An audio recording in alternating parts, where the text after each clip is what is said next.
Começa agora mais um episódio de Palavra Encenada.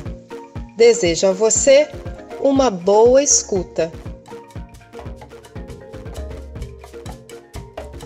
Sejam bem-vindas e bem-vindos. Essa leitura é feita pelo Grupo Arteiros e Companhia da Lua de Angra dos Reis, pelo Coletivo Sala Preta de Barra Mansa e pela Companhia Bivan de Teatro de Paraty. Nosso autor é Daniel Munduruku e seu conto contado é Um Avô no Meio do Caminho, do livro Das Coisas que Aprendi. Boa escuta! Embora tenha crescido numa aldeia, não fui nela que morei desde sempre. Minha primeira infância foi vivida em comunidade e sob um céu de estrelas ainda possível de contemplá-las. Recebi minhas primeiras instruções, minhas primeiras lições. Um pouco mais tarde eu fiquei entre a aldeia e a cidade. Tinha de estudar segundo as orientações da época. Eram tempos militares e havia uma política pública que obrigava que todos os indígenas e as demais crianças tinham de ir para a escola para aprender a ser alguém. Frase que significava aprender a ser gente civilizado, abandonando assim o estado selvagem, ou seja, entrar na forma. Fui para a escola na cidade grande. Lá encontrei pessoas que tinham a mesma cara que a minha. Muitas delas já eram civilizadas. Elas tinham de me ensinar a ser assim também. Não gostei da escola, pois, ao contrário do que pensei inicialmente, ali eu não poderia ser eu mesmo. Eu tinha de ser outro. Só percebi isso quando meus colegas civilizados passaram a zombar da minha condição de selvagem. Nunca mais gostei de ir para a escola. Obrigado fui todos os dias. Talvez minha sorte tenha sido estudar em uma escola que era muito grande, com espaços enormes que me permitiam matar as saudades de casa.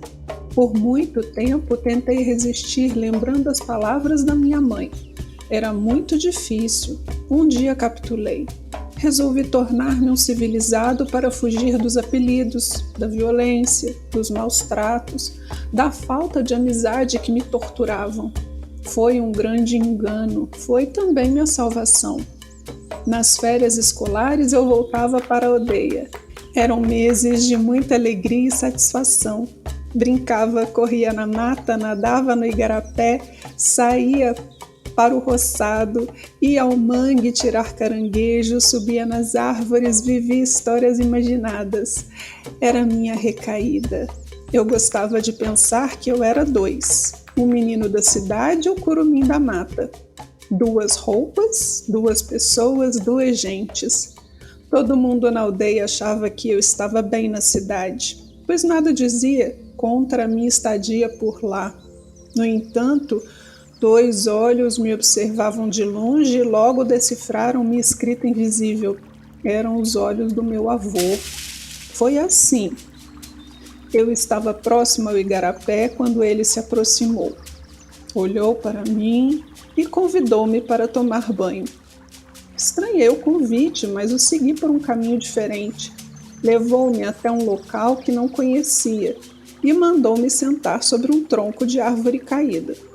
Obedeci sem pestanejar, era assim que tinha aprendido. Ele me olhou fixamente e me disse que eu deveria escutar as palavras sábias do rio. Não entendi nada, mas fiz o que ele mandou. Fiquei por algum tempo contemplando as águas cumprindo seu destino. Elas não retrocediam, apenas avançavam para um lugar que eu não conhecia. Depois de algum tempo, ele me perguntou o que o rio me havia dito. Respondi que não tinha ouvido nada. Ele não se impacientou. Simplesmente mandou que eu continuasse a ouvi-lo por mais algum tempo. E assim eu fiz. Não adiantou. O rio ficou mudo para mim. Meu avô, no entanto, garantiu-me que ele havia conversado comigo. Perguntei o que ele havia dito. Vovô passou a mão pela minha cabeça e fez o seguinte discurso. O rio falou com você, meu neto. Ele sempre fala com a gente.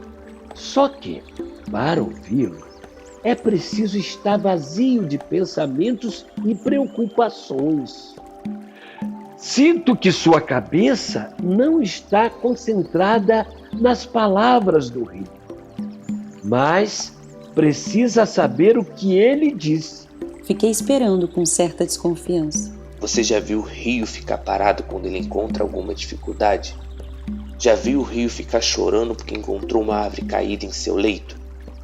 Nunca viu e nunca verá. Isso acontece porque dentro dele há uma voz que fica lembrando que se ele parar diante das dificuldades, jamais cumprirá sua missão nesta vida. E qual é a grande missão do rio? Encontrar o grande rio e mergulhar em suas águas. Somente nesse momento o rio se realiza. Mas se ele ficar se lamentando diante das agruras da vida, o que vai restar a ele?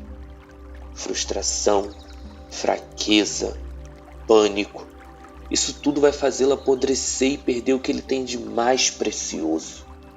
A pureza que atrai as pessoas para o seu leito, atrai os animais para beber água e a alegria em todas as formas de vida. Será que isso é um motivo suficiente para o rio continuar sua jornada? Sabia que meu avô não queria resposta, aquele era o seu jeito de falar.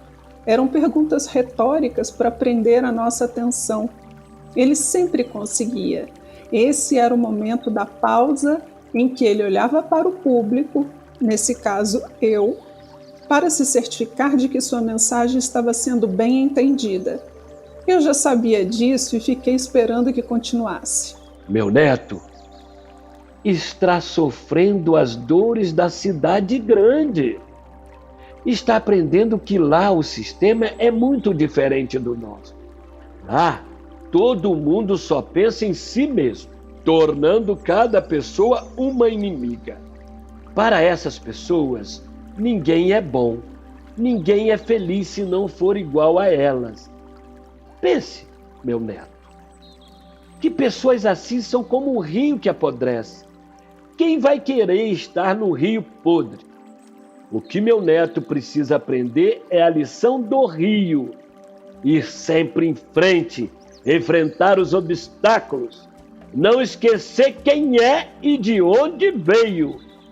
Isso cria na gente um sentimento de gratidão, de pertencimento. Isso ajudará você a encontrar sua própria história, aquela que o move nesse mundo. Dito isso, ele se jogou nas águas do rio e me convidou para fazer o mesmo. Depois desse dia, eu nunca mais fui o mesmo na escola. Havia decidido ser um rio vivo, aquele que corre sem medo dos desvios e dos obstáculos. Meu avô me contou muitas histórias ainda. Convivemos juntos alguns anos antes dele partir e se juntar à nascente do Tapajós. Acredito que ele foi a síntese perfeita e existencial do que significa pertencer a um povo, ainda que em outros ambientes e lugares. Sua lembrança ainda me comove, alimenta e inspira.